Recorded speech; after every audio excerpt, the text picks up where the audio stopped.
பெயர் நிரஞ்சனா. நான் வந்து 7ஆம் வகுப்பு படிக்கிறேன். சிஎம்எஸ் ஸ்டார்ட் ஸ்கூலில் 7th ஸ்டாண்டர்ட் படிக்கிறேன். நான் கலை இளமணி விருது வாங்கினதில் ரொம்ப சந்தோஷமாக இருக்கேன். எல்லோரும் என்னை பாராட்டுறதுல சந்தோஷமாக இருக்குது. நான் ஃபஸ்ட்டு கீபோர்டு வாசிச்சிட்ருந்தேன், அப்புறம் சாக்ஸோஃபோன் வாசிச்சிட்ருந்தேன். எனக்கு அந்த இசை ரொம்ப பிடிக்கும். அதை கேட்டு கேட்டு எனக்கு அது வாசிக்கணுன்னு ரொம்ப ஆசையாக இருந்துச்சு. அதனால் நான் வாசிச்சிட்ருக்கேன். இப்போ ரொம்ப சந்தோஷமாக இருக்குது.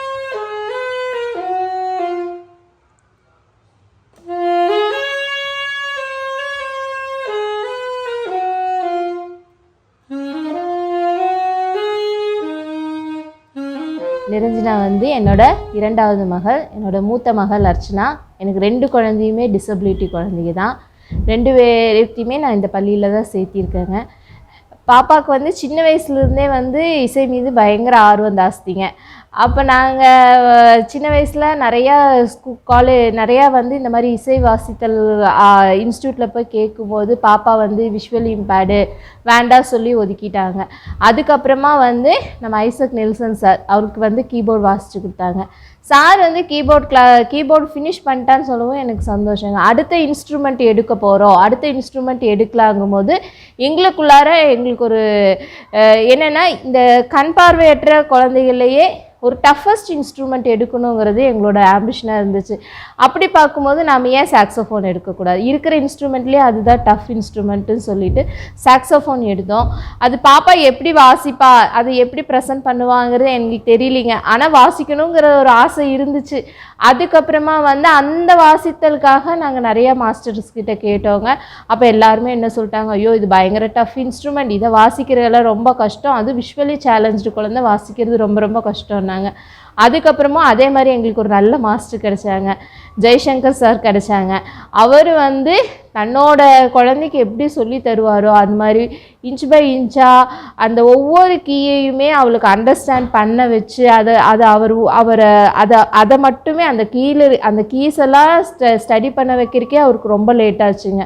ரொம்ப பொறுமையாக பாப்பாவுக்கு அவ்வளோ தூரம் இசை கற்றுக் கொடுத்து அவளை இப்போ கலை பண்பாட்டுத்துறையில் இளமணி அவார்டு வாங்குகிற அளவுக்கு அவர் கொண்டு வந்திருக்காருன்னா நான் ரொம்ப ஹார்ட்ஃபுல் தேங்க் வந்து ஃபஸ்ட்டு நான் ஜெய்சங்கர் சாருக்கு சொல்லிக்கிறேன். ரொம்ப நன்றிங்க சார். நான் 5 வயசுலேருந்தே பண்ணிகிட்ருக்கேன். எங்கள் keyboard master Isaac Nelson sir, அப்புறம் சாக்ஸ் மாஸ்டர் ஜெய்சங்கர் சார் அவங்கெல்லாம் ஹெல்ப் பண்ணாங்க. சாக்ஸோஃபோன் சார் வந்து நல்லா புரியிற மாதிரி சொல்லி கொடுப்பாங்க. இப்போ அவங்களுக்கு நான் ட்ரெயின் பண்ணுறது பொறுத்த வரைக்கும் பார்த்தீங்கன்னா ஒரு 6 months எங்களுக்கு வந்து அவங்களுக்கு இந்த ஃபிங்கரிங் வந்து எப்படி அவங்களுக்கு யூஸ் பண்ணணும், சவுண்டிங் வந்து நான் ப்ளே பண்ணி அதை வந்து அவங்கள கேட்க வச்சு அதுக்கப்புறம் அவங்கள கொஞ்சம் கொஞ்சமாக வந்து அந்த கரெக்டாக ஏன்னா நிறைய கீஸ் இருக்குது இந்த இன்ஸ்ட்ருமெண்ட் பொறுத்த வரைக்கும்.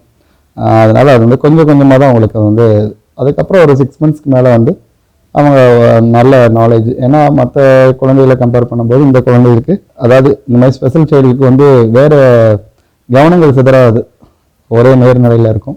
ஸோ அதனால் அவங்க ஈஸியாக வந்து என்ன சொல்லிக் கொடுக்குறோமோ அதை வந்து குயிக்காக பிக் பண்ணிக்குவாங்க. எங்கள் பள்ளி மாணவியே நிரஞ்சனா தமிழ்நாடு அரசு கலை பண்பாட்டுத்துறையிலேருந்து சாக்ஸோஃபோனுக்கு வந்து இளமணி விருது அவங்களுக்கு அறிவிச்சிருந்தாங்கன்னு அவங்க பெற்றோர் சொன்னாங்க. அது உண்மையிலே வந்து அது அவளுக்கு கிடைத்த விருதாக நான் நினைக்கல, எங்கள் ஸ்கூலுக்கு கிடைத்த விருதாக நாங்கள் இப்போ ரொம்ப சந்தோஷப்படுறோம். அந்த விருதை வந்து மாவட்ட ஆட்சித்தலைவர் கையில் வாங்கும் பொழுது வந்து எனக்கே உடம்பு வந்து புல்லரிச்சமாக இருந்துச்சு. அது என்னுடைய குழந்தை வாங்கினா எப்படி இருக்கும் அப்படிங்கிற ஒரு சந்தோஷம் இருந்துச்சு. நிரஞ்சனா வந்து கிளாஸ்லேயும் அவள் கலையில் மட்டும் இல்லை, கிளாஸ்லேயும் வந்து ஃபஸ்ட்டு ஸ்டூடெண்ட் அவள். ஸோ எந்த சொன்னாலும் ஒரு டைம் சொன்னாலே நல்லா கிராஸ் பண்ணிவிட்டு நல்லா புரிஞ்சுப்பா, நல்லா படிப்பா, அவளோட ஒர்க் அவளே பண்ணிப்பா. ரொம்ப நல்ல ஸ்டூடெண்ட். சேம் டைம் அவள் வந்து கலை இலக்கிய விழாங்கிறப்ப வந்து கலைத்திருவிழான்னு தமிழ்நாடு கவர்மெண்ட் நடத்துனதில் ஸ்கூல் லெவல்லையும் சரி ஃபஸ்ட் ப்ரைஸ் வாங்கினா. தென் பிளாக் லெவல் போகிறப்ப அங்கே ஃபஸ்ட் ப்ரைஸ் வாங்கி டிஸ்ட்ரிக்ட் லெவல் போனால், டிஸ்ட்ரிக்ட் லெவலில் செகண்ட் ப்ரைஸ் வந்தால். ஃபஸ்ட்டு ப்ரைஸ் வாங்கினவங்க தான் ஸ்டேட் போனதுனால அவளுக்கு அந்த வாய்ப்பு இல்லை. மற்றபடி அவள் ரொம்ப நல்ல பொண்ணு. அவள் மேலும் மேலும் வளர என்னுடைய வாழ்த்துக்கள். ஃபஸ்ட்டு ரொம்ப கஷ்டமாக இருந்துச்சு, அப்புறம் போக போக பழகிடுச்சு, ஈஸியாகிடுச்சு. ஸ்கூல் முடிஞ்சு போய் பண்ணுவேன், லீவ் நாள்லேயும் பண்ணுவேன். பள்ளியிலையும் நிரஞ்சனாவுக்கு பயங்கர சப்போர்ட் பண்ணாங்க. அதே மாதிரி குருக்களும் ரொம்ப சப்போர்ட் பண்ணாங்க. இப்போ பாப்பா இந்த மாதிரி பெரிய பெரிய அவார்ட்ஸ் எல்லாம் வாங்கும்போது எனக்கு ஒரு பேரண்ட்டாக ரொம்ப சந்தோஷமாக இருக்குது. ஆனால் இது எல்லாம் பார்க்கறக்கு அவங்க அப்பா இல்லை அப்படிங்கிறப்ப தான் எனக்கு வருத்தமாக இருக்குது. அவர் இருந்திருந்தாருன்னா ரொம்ப சந்தோஷப்பட்டிருப்பார். அவருக்கு தான் வந்து பாப்பா மேலே மேலே வரணும்னு சொல்லிட்டு ரொம்ப ஆசைப்பட்டார். அவர் இல்லாமல் போயிட்டாருங்கிறது தான் எனக்கு வருத்தம். பாப்பா இன்னும் மென்மேலும் வளரணும்னு சொல்லிட்டு பெற்றவங்களாகிய நாங்கள் எப்போவுமே ஆசீர்வதிக்கிறோம். நார்மலாக இருக்கிற சைல்டாக இருக்கட்டும், இந்த மாதிரி ஸ்பெஷல் சைல்டாக இருக்கட்டும், யாராக இருந்தாலும் அவங்க மியூசிக் கற்றுக்கணும் அப்படின்னு நினச்சாங்கன்னா நீங்கள் வந்து அவங்களுக்கு வந்து என்கரேஜ் பண்ணுங்கள். அவங்களுக்கான ஒரு தனி ஒரு இடம் நீங்கள் வந்து கொடுக்கணும். அவங்களும் வந்து வெளியே வரணும். சாதாரணமாக அவங்களும் வந்து எல்லா விதமான சாதனையும் வந்து அவங்க பண்ணணுன்றது என்னோட வேண்டுகோள்.